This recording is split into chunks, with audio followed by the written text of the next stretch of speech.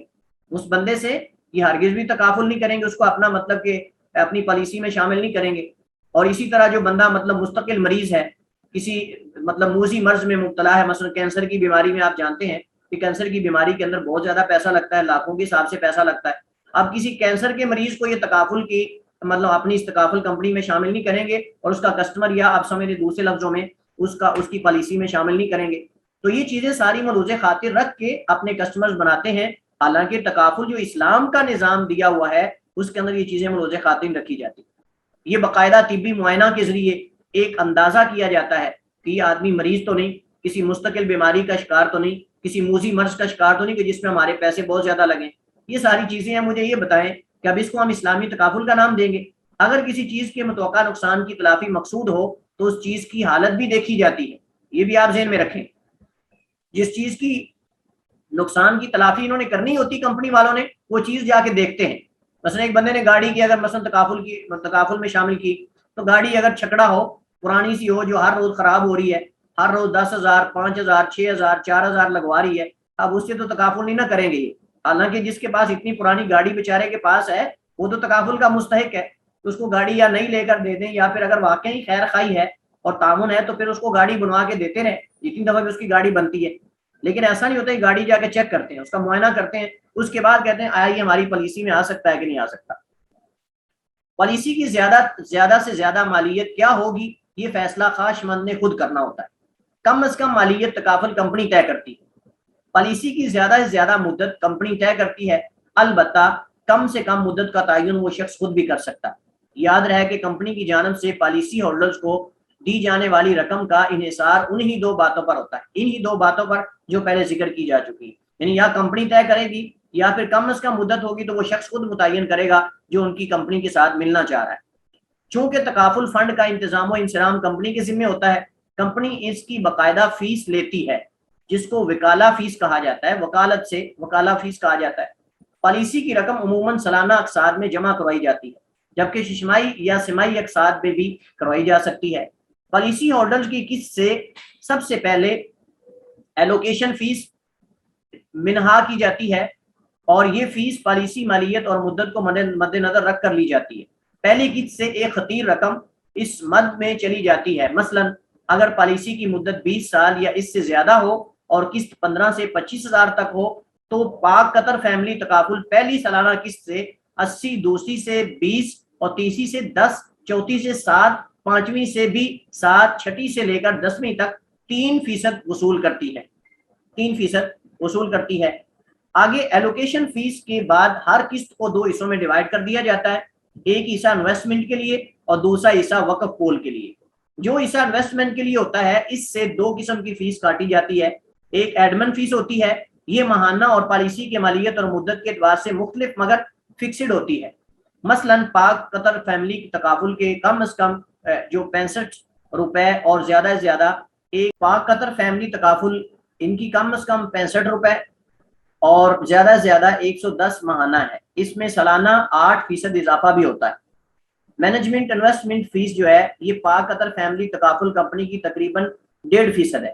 General تکافل میں مکمل قسط وقف پول میں جمع ہوتی ہے، کمپنی وقف کو منظم کرنے اور اس کے سرمایہ سے کاروبار کرنے کی علیحدہ فیس لیتی ہے۔ ہر تکافل کمپنی کا ایک دوسری کمپنی جس کو ری تکافل کہا جاتا ہے اس سے معاہدہ ہوتا ہے۔ تکافل کمپنی پالیسی ہولڈر کی قسط کا کوئی حصہ ری تکافل کمپنی کو بھی دیتی ہے۔